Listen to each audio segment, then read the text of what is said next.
অঙ্কিতা কিন্তু মেহেন্দির জন্য বসে পড়েছে রেডি হতে, একবারে স্নান টান করে।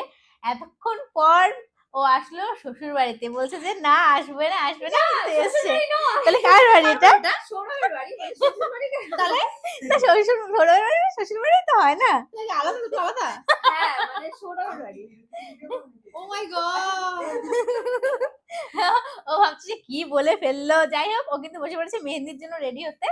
আর ও আজকে পরবে একটা সুন্দর ড্রেস, মানে লেহেঙ্গা। হ্যাঁ লেহেঙ্গা। আমরা কি পরবো রে? আমাদের কোনো ড্রেস আসে না, তাহলে আমরা কি পরবো? আমি বলে দিয়েছি গ্রিন করতে, এবার যা ইচ্ছা কর, তোরা লেহেঙ্গা টাহেঙ্গা শাড়ি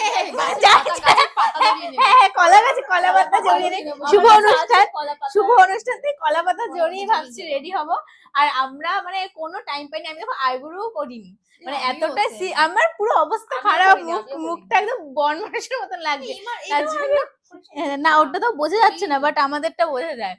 তো তার জন্য কিন্তু সিট মাস্ক অর্ডার করেছি, তারপরে হচ্ছে এই কি ব্ল্যাক হেড রিমুভ করে যেটা দিয়ে সেগুলো অর্ডার করেছি, এখন সেগুলো আসবে। বহুত খরচা हो गया है, বান্ধবীর অনুষ্ঠান, তুলতে হবে গাইস। সিরিয়াসলি ওর অনুষ্ঠান, খরচাটা আমাদের হচ্ছে এত ওই টাকাটা আমরা তুলবো, ওর অনুষ্ঠানের খরচা আমরা তুলে নেবো, ভিডিও বানাবো, তারপর টাকাটা তুলে নেবো।